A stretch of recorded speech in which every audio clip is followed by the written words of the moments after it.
Hey, what's up guys? Dave here, and today we are going to be making a classic martini. It's a cocktail that's been around for ages and it's never really fallen out of favor, but it has changed over the years. So I thought, let's go ahead and make it the way that it was meant to be made.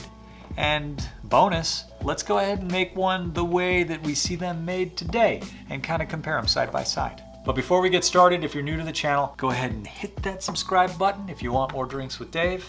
And now, let's go make a martini.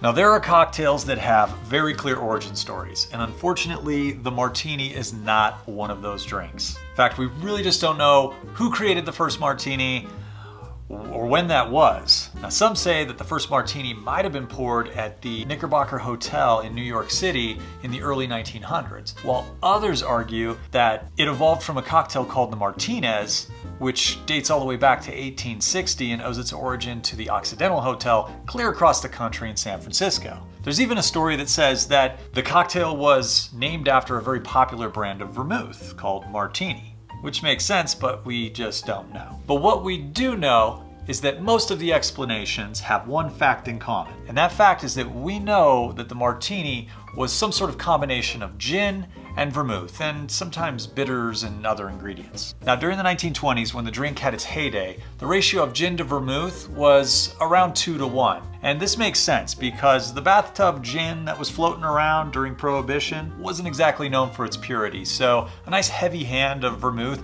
helped to cover up some of those unsavory elements. But over the course of the 20th century, the amount of vermouth compared to gin really steadily declined. By the 1930s, we were looking at a 3-to-1 ratio. Into the 40s, it was a 4-to-1 ratio. And eventually we got to a place where you just put a little bit in the glass and swirl it around, and even no vermouth at all.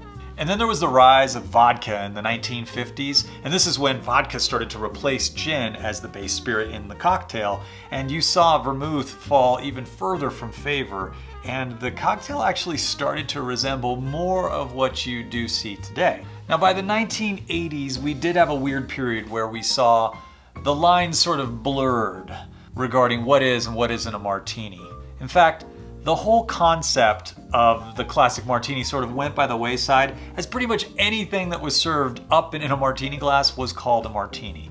You had a chocolate martini, the espresso martini, a watermelon martini. It was common for a drink menu to be called a martini list, even if there wasn't an actual martini on the list itself.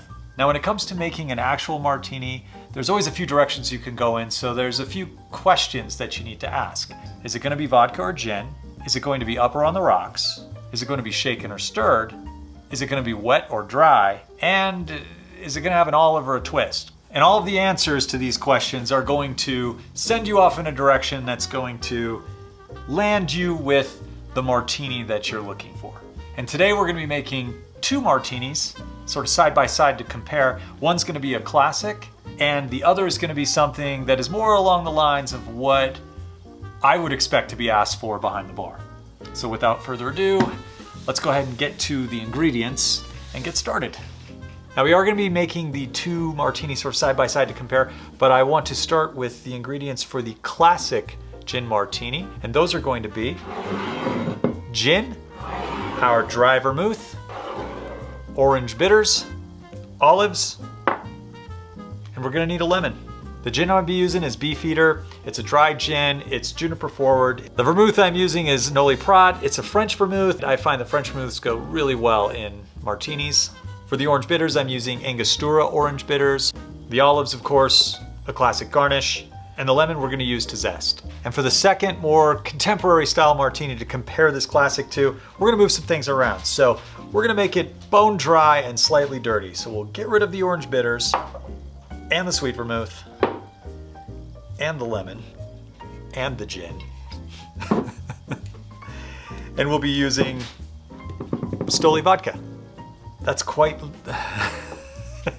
that's a lot less to work with for this drink. Okay, the first of the two we're gonna make is the classic gin martini. So to get started, we're gonna add 2 ounces of gin to the mixing glass, 1 ounce of our dry vermouth.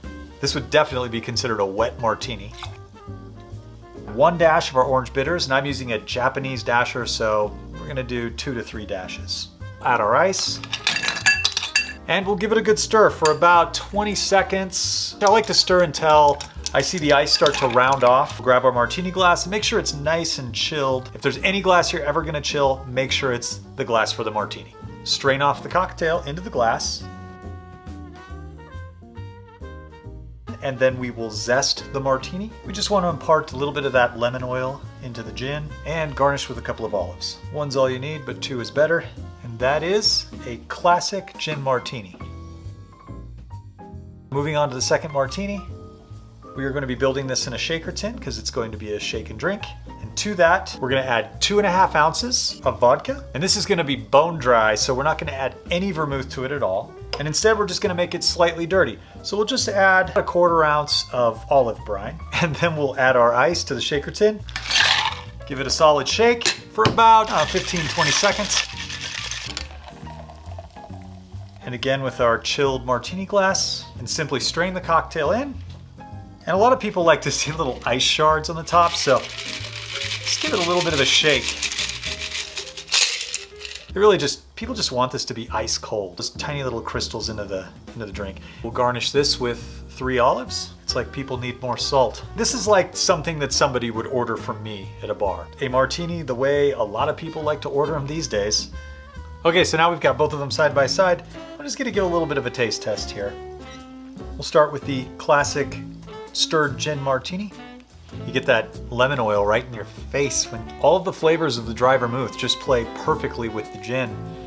It's kind of a bright cocktail, surprisingly bright. I would never ever want to shake this, bruise the gin.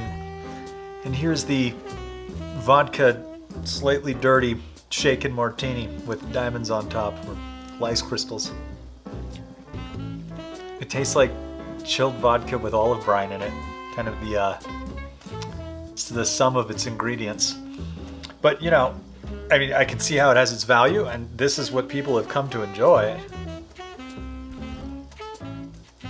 Well, I guess until next time, cheers. Okay.